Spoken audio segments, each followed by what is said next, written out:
Oh hello Dragonfly Swarm. So, Scaramouche is finally going to be playable soon, and not only that, we found out with the 3.3 livestream that he's actually an Animo Catalyst user, which could be a big factor in gauging just how strong this new character could end up being. There are a couple of factors to consider, and I'll strictly be speaking using information that's been officially revealed to us, but I think there's actually a very valid argument already that Wanderer could be much stronger than some players already think he is. So in this video, I'm gonna go over and infer as much as we possibly can with the official info at our disposal, discussing why I think Scaramouche could become one of the most powerful characters in the game right now, from his abilities to his similarities with other powerful units, etc, etc. And before we dive into everything important about Wanderer, first a word from today's sponsor, Raid Shadow Legends! Raid is one of my favorite games right now because it's a turn-based MMORPG with endless champions and strategies to choose from and build with. This is already obvious, but I'm a big fan of strategy games with good quality and real depth to them, and Raid absolutely provides with the insane amount of builds I can use to conquer dungeons, battle enemies, or even battle my friends, and no, I will not show mercy. And you guys know previously my favorite character was Septimus, but honestly, recently I've been running a lot with Ethos, and he is amazing for dishing out huge AoE damage while debuffing his enemies at the same time. But I also love Angar because he's so versatile, be it PvP or PvE,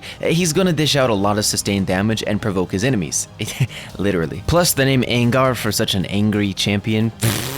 It's perfect. And I say all of this because there is a lot going on this month in Raid. There's a brand new faction called the Sylvan Watchers, which means exciting new champions, plus the whole season is filled with fun events, the Forge Pass, and Amazon Prime users get even more rewards that are exclusive to Prime. So I'm gonna be very real with you, Raid is already a great game, but there is so much going on that it would be a shame to miss out. So if you're a brand new player, click the link or scan my QR code on the screen right now to get a free starter pack worth almost $30. You'll get the champion Vergus and some cool in-game loot to start you off and help you on your journey. These rewards will only stay in your inbox for 30 days too, so be swift and hopefully I'll get to see you guys in game. Thank you Raid for sponsoring today's video, and let's get back into Scaramouche, or Balladeer, or well, someone, the Animo dude. I want to make a very clear disclaimer that this video is unlike my usual content in which I simply make guides. This is a speculative video, and although I'm confident in my analysis of Wanderer based on the information Hoyoverse has given us, speculative videos are at the end of the day just speculation, and so anything could happen. Again though, I am confident in my points with this video, and if it didn't feel so important, I wouldn't have even considered making the video. So, we now know that Wanderer is an Animo Catalyst user, and there's already a very important thing to note about why that's so valuable in Genshin Impact. Animo Catalyst users have a very unique ability to consistently apply a lot of Animo in a very controlled way, which allows them to abuse swirl mechanics significantly more practically than the average Animo character can. Take for example Jean, a very nice Animo unit with a well-rounded kit, but her swirls, aside from in Sunfire teams, are not consistent. So you wouldn't typically play her primarily to abuse the powerful swirl reaction, you would play her for other reasons.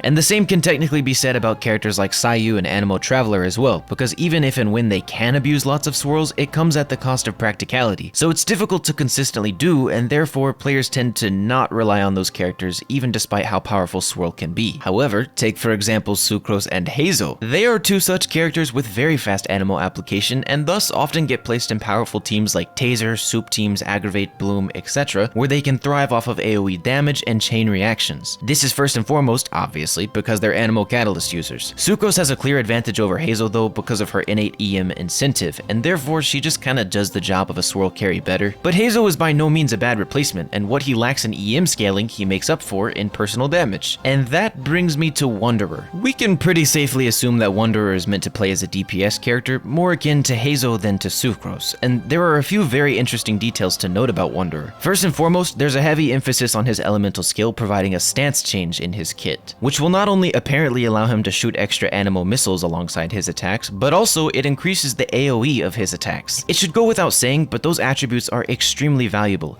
and you typically only see them with characters that are considered high or top tier. Take for example Raiden Shogun's elemental skill AoE. It's absolutely massive, and thus is very good at hitting multiple targets, which is one of many reasons she's considered the strongest Hyper Bloom carry in the game right now. So in Wanderer's case, this large AoE should allow him to trigger a lot of swirls and chain reactions without even really having to put in much effort. But, however, that will entirely depend on his ICD. ICD basically refers to how often a character can trigger reactions, and recently Hoyoverse has unfortunately been giving newer characters quite bad ICDs, meaning their attacks and abilities cannot cause reactions very often. That isn't to say that this will be the case with Wanderer, but it could be, and although his potential with this type of gameplay is extraordinarily high, it could be completely stifled if Hoyoverse decides to give his abilities and attacks bad ICD. I say this because it seems that Wanderer is meant to be a DPS, and possibly even a straight up hyper carry, and typically Hoyoverse likes to restrict hyper carries to very specific team archetypes. But fear not, there are cases in which these kinds of characters have still branched out beyond their intended roles, so it's not unfair to assume that Wanderer could branch out into this powerful animal playstyle. It's just something you'll have to keep in mind, because his viability in a lot of those team comps will almost entirely depend on his ICD, and ICD unfortunately is something that we won't know about with Wanderer or any characters until they're in the game. I do want to say though, with exciting confidence, there is a clip from the 3.3 livestream that clearly shows Wanderer attacking two frozen enemies, and you can see very easily that he's triggering cryo swirls very often on these two enemies. It looks like almost every other normal attack is triggering them, and there are lots of animo abilities that are homing in on them from what we can assume are his passives and skills and whatnot,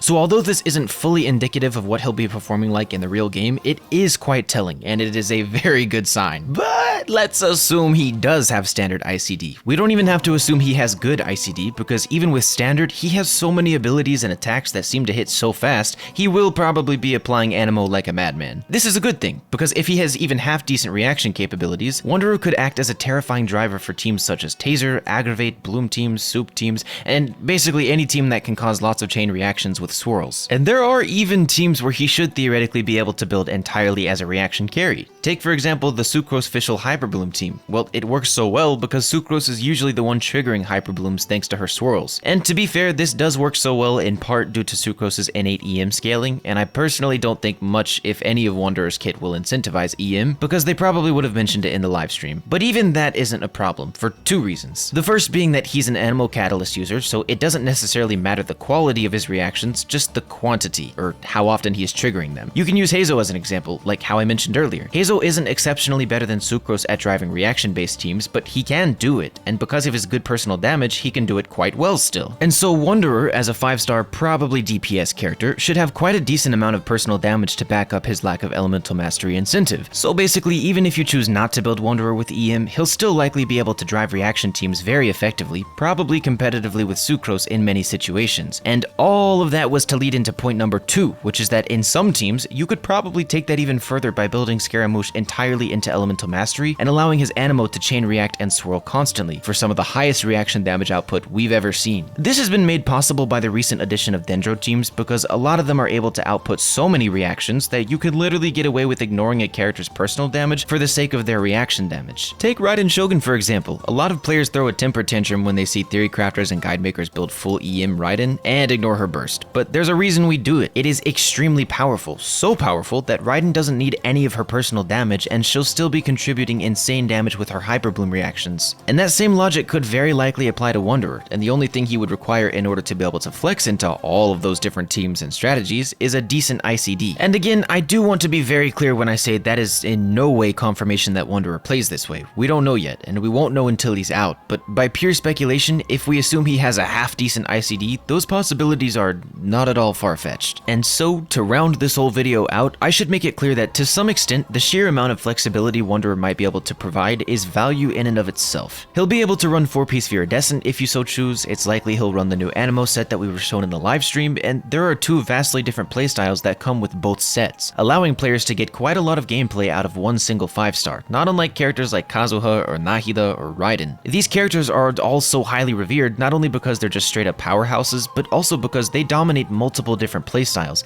and thus more people will be able to enjoy them overall. So by that logic, if we assume that Wanderer has access to his own selfish Animo DPS playstyle and a reaction carry playstyle, that is a lot of different teams that he should theoretically be extremely powerful in. So what are all of the main takeaways here? Wanderer has the potential to be a very versatile character, and because a lot of his damage is tied to normal attacks, he'll naturally synergize with a lot of different characters. Beyond that, if he has decent ICD and can trigger reactions frequently, he'll likely act as one of the strongest chain reaction carries in the game, and on top of all of that, he'll very likely have his own niche niche as an animal hypercarry, similar to Xiao, if you so desire to play that way. There is a lot of potential with Wanderer, and although we don't know the full scope of things yet, he already looks like a promising character, if not by sheer power, then by versatility and value. So if you're on the fence about pulling for him, I would wait a few days to let players experience him and test his limits, and if it turns out he is entirely restricted to a hypercarry animal DPS, I will eat my words, and your Primogems might be safe. But if it turns out he does have access to the incomprehensibly large amount of teams I think he does, oh